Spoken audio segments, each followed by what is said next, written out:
As concerns grow over children's exposure to inappropriate content online, social media platforms are stepping up with new safety tools. TikTok has just launched new parental controls, giving families more ways to manage screen time, content types and safety alerts as well. Craig Ford from Cyber Unicorns joined me now. Mate, what do these new TikTok parental controls look like? So essentially what they have sort of introduced is what they call pairing capability, which allows the parents or the guardians to connect to the teen's account.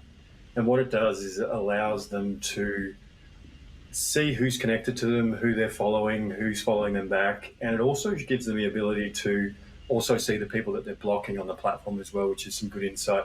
But it gives them that ability to both set curfews, so it sets time limits that they're allowed to access, and a 10 o'clock curfew has been introduced. And it also gives them that ability to kind of just see the screen time and what sort of activity and control around that, what kind of content they're seeing, so they can put some restrictions around what their teens are seeing and what their teens are accessing. So it's definitely a positive step. Yeah, absolutely. Goodness me, it sounds so simple. A curfew, the classic curfew. Why not implement it ages ago? But how does the new feature letting kids notify parents about reported content work? I think that's an interesting one as well. I think it is too. I think it's really kind of a nice sort of positive step, especially from when we're teaching cyber education and cyber awareness to that sort of teen sort of group.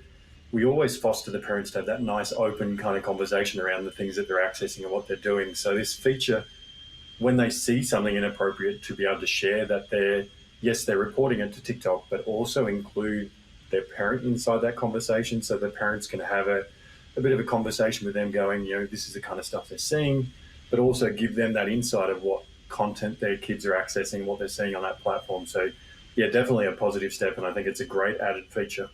Yeah, okay. So are these measures enough, though, to keep children safe on social media, do you think? There have been discussions over the last few years about the relevance of things like this, but of course the TikTok ban for under 16s, I believe it was as well, was in place.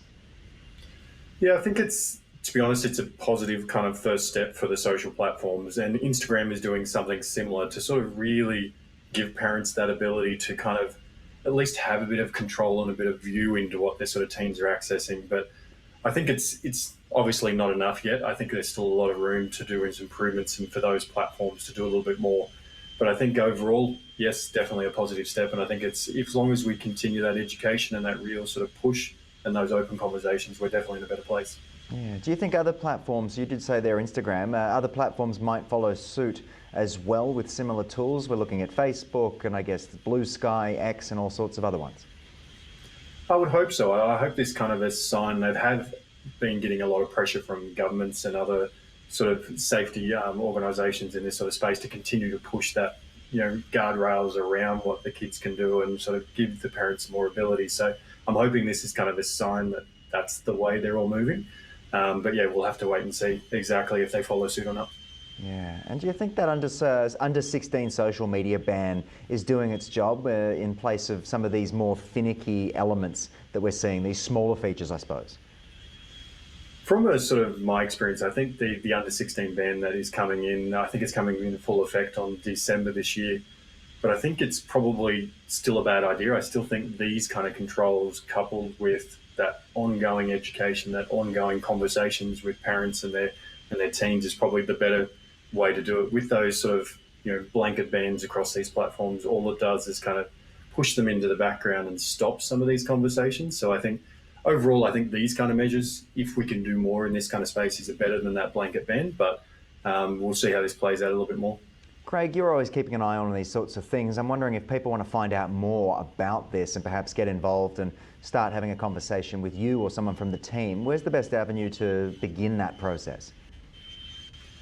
I think overall what we've got to do is we've sort of just got to have that kind of make that nice, healthy relationship with our teens, our kids, to go, it's an open kind of conversation that we sort of, don't be too judgmental, don't be too, try and jump to any conclusions, but try and make it that safe space and really go, let's have honest, open conversations. This is not a zone where you're going to get judged or going to get punished, but have that true, safe kind of place for them to have those real conversations.